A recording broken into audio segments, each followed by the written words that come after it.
watching News 10, celebrating 50 years committed to news and connected to our community. A saga that's been unfolding on a small South Pacific island appears to be solving a mystery that's haunted a San Joaquin County family for more than a half-century. Explorers have discovered the wreckage of a Navy bomber that crashed during World War II. They also found what they believe to be the remains of the 3 crew members, including a young airman from French camp. News 10's Dan Adams brings us the amazing story. That's my brother. On a wall in her Stockton home, Mary Ellen Roberts keeps the memory alive of her brother, Wesley Raymond Stuart.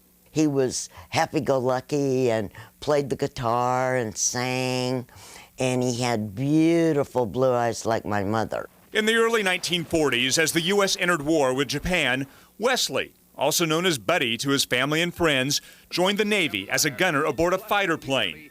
In September 1944, just 3 days after he arrived in the South Pacific, Mary Ellen and her parents received the telegram Buddy was missing in action. From that moment on, life changed. It was never the same.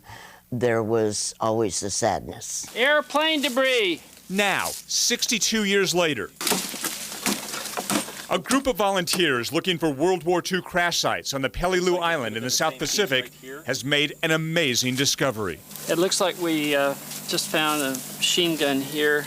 Pat Scannon of San Francisco and volunteers from the Bent Prop Project have uncovered wreckage in a thick forest. And this says 16956. On a piece of that wreckage, that number, 16956, came back to the Avenger bomber that Wesley Stuart and 2 crew members were in that fateful day, back in September 1944.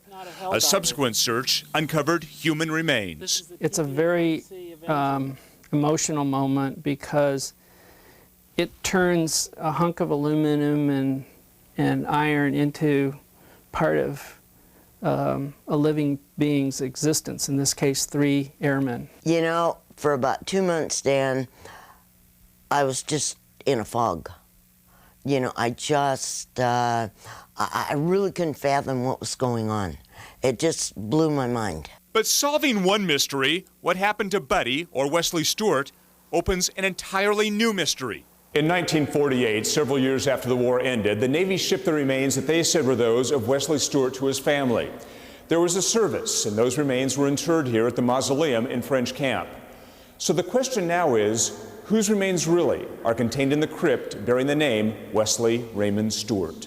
Mary Ellen says her mother, who died in 1992, always had her doubts. She said, it's someone's son, and I will take care of him, but it's not my son. It's really a privilege and an honor to be able to memorialize and honor a fallen naval aviator from long ago. When Pat Scannon's crew discovered the remains, they held a ceremony at the site and presented flags unfurled at the site to the families of the long-lost crew members. When you have that moment of recognition, whether it's a plane or actually remains, that's why we do it. When the remains of Wesley Stuart, the true remains, are returned to his family, they say they will finally hold a full military funeral, marking an end to a mystery that has haunted his family for 62 years. It's always in the back of your mind that what happened to him. Now I know. In Stockton, Dan Adams, News 10. Pat Scannon and his crew are leaving in February for another South Pacific exploration, looking for more wrecks. Their organization, the Bent Prop Project, has a website which we've linked to news10.net if you would like more information. We're also streaming Dan's entire interview with Pat.